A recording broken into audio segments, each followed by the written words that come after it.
Hey guys, it's Mr. Y. We're back on another today. We're going to be looking at the Corsair 3500X case, alright? There's a lot of little features, there's a lot of good, some bad, right? I'm going to talk about all of that in today's video.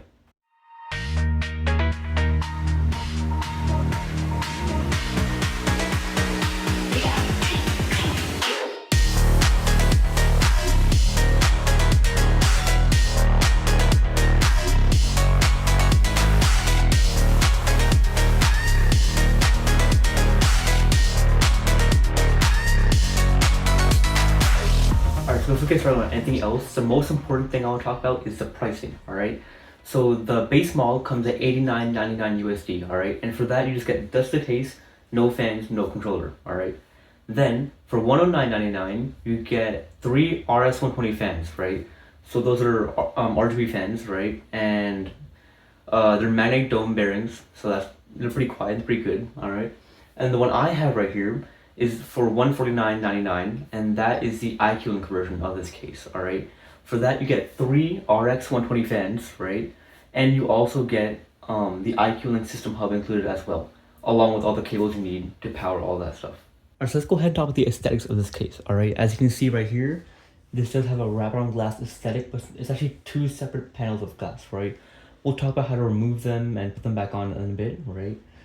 And you can see right here, there's a spot for one fan right here, alright? 140 millimeter or 120 millimeter, it's up to you, right? Then this spot for two 120 millimeter fans right here above the PSU shroud, alright? Then you have space for three 120 millimeter fans right here, and three 120 millimeter fans right here, and then another 120 millimeter on the back, alright? So you can put in a lot of fans in this case, alright? You can put in, I think, what is that, 10 fans, right? And this is an E-ATX case. Right now I have an ATX motherboard in here, right? But to be honest, it looks like it fills up almost the entire space. But it does support E-ATX cases. Motherboards, I mean, my bad. And also it supports MSI Project Zero and the Asus Back to the Future style motherboards, right? So you can actually have all your cables in the back instead of the front, right? For an even cleaner look. So this is a very aesthetics focused, clean looking case, all right? So now the next thing I want to talk about is the functionality of this case. All right, so now I want to talk about the fans. Right now they're not spinning like that just because of how my camera is recording it. But these are the three RX 120 fans. These are not. These are the QX fans right here, all right? But these three use the iQ-Link system, all right? Now, for these who don't know what that is, it's basically their own daisy chaining system, all right? So between all these three fans, there's 0 cables, all right? They're all just kind of snap into place. And then there's only one cable coming out from right here, all right, into this set of fans right here. And then all these are connected, and then the AIO is connected, and then all that goes to one cable to the back for the iQ-Link system hub, all right? Now that is why these fans cost so much, right? A 3-pack of these is $100, all right? It's mainly like a thing if you really want to move around your fans a lot, which I actually did for the first month or so of having this case. And it's also mainly aesthetics things, up to you, but yeah. Also, as you can see right here, it's might be a little hidden, right? But it has a Corsair text right here. And you can take that off, right? And flip it with the blank one. And the blank one's on the other side. So they don't include extras. It's just that they have one with the name, one with the blank, and you can swap them as you need, right? And there are 8 RGB LEDs per RX fan, all right? And these are available in 120 and 140 millimeter sizes. And now we can go ahead and talk about the ports on this case. All right, so right here we have the reset button, all right?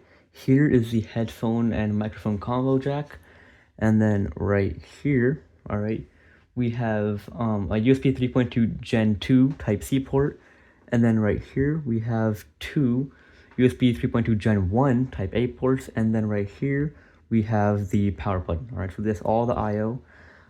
It's not super crazy, but also not that bad, right? I feel like it's a pretty decent bit of I/O. All right, so I took the side panel off for now, right? But basically, as you can see, we have your PCI brackets right here. But you can actually take these and rotate them, so you can actually vertical mount your GPU, right? Which is actually something I'm planning on doing in the future.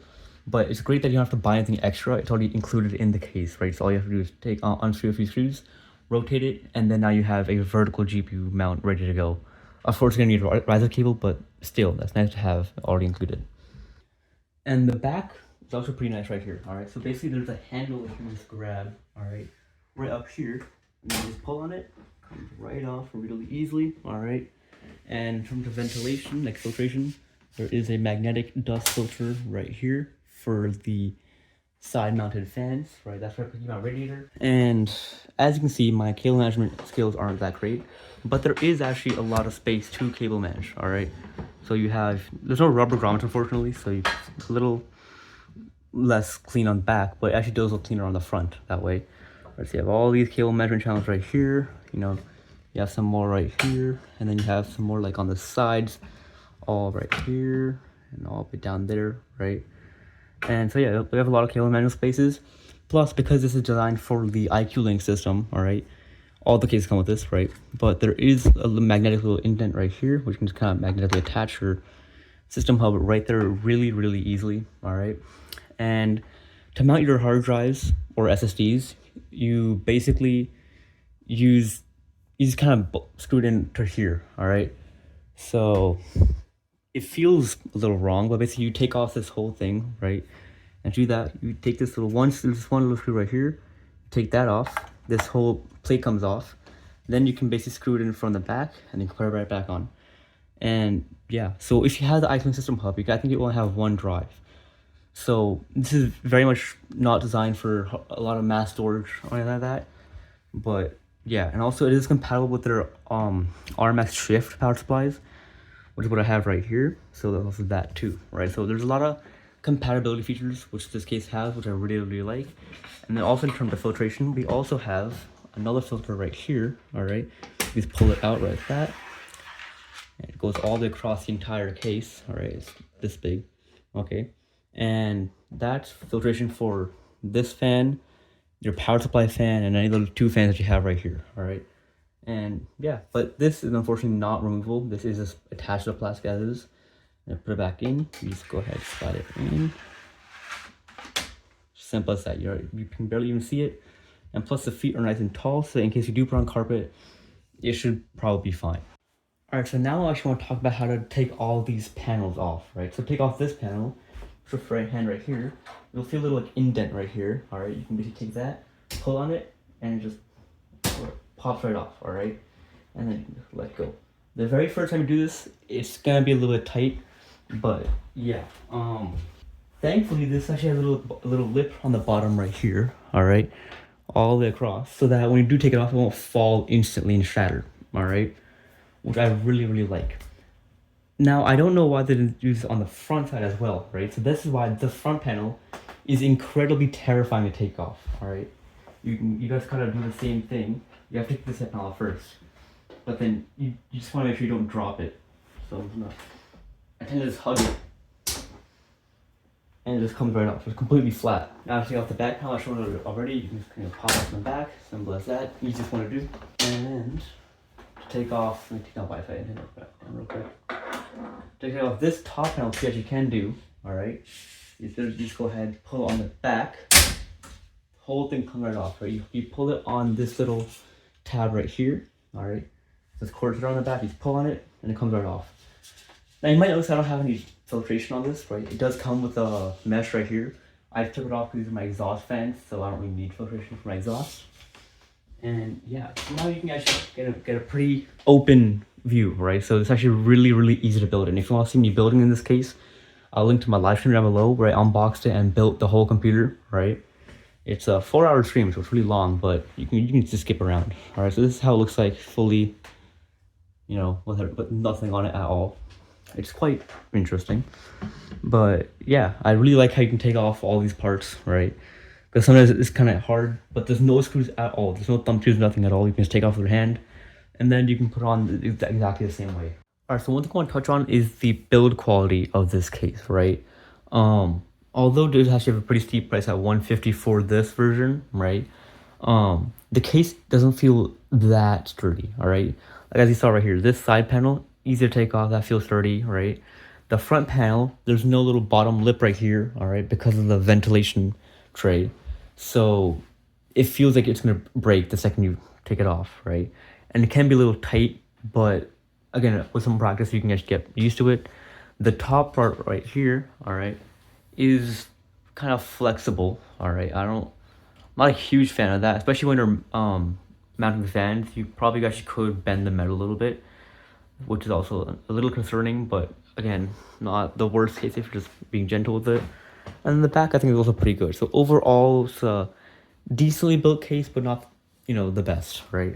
There are definitely cases with better build quality than this. All right, so now let's go ahead and talk about sound. All right, this is actually a very quiet case, but then again, I also have some very quiet fans. All right, these are all magnetic dome bearing fans by Corsair, which I have found to be very, very quiet. The loudest fan in my computer is the GPU, and that's most of the time just off, right? Even when I'm playing games, it just stays at the minimum RPM, if it even turned on at all, because of the massive heatsink. So the loudest thing in my computer ends up actually being the hard drive, all right? But or also the pump, I guess, in some cases. But this is with all the fans completely off. All right, now if I go ahead and put these up all to 500 RPM, all right, you can see them spin up.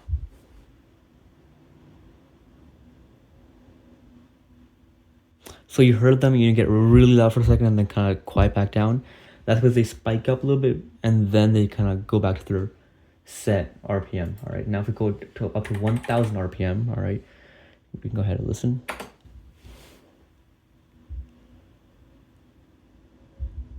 Again, very quiet. This is actually at 1000, all right. Now if we go to 2000, actually no, 21,000, all right, that's the max RPM for the RX 120 fans.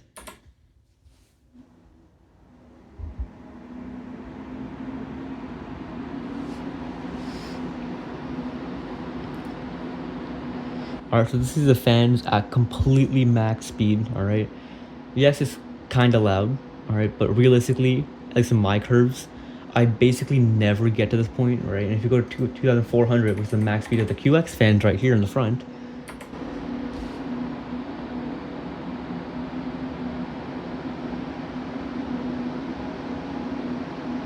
this is max speed for all of the fans, alright?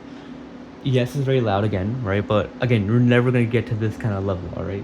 Normally, even when I'm like doing intensive stuff, right, maxing out the CPU and GPU, right, I can get pretty nice temps, right? 70, 80 degrees on the CPU, 60 at the max, maybe 55 on the GPU, all right, at 1800-ish RPM, right, for all the fans.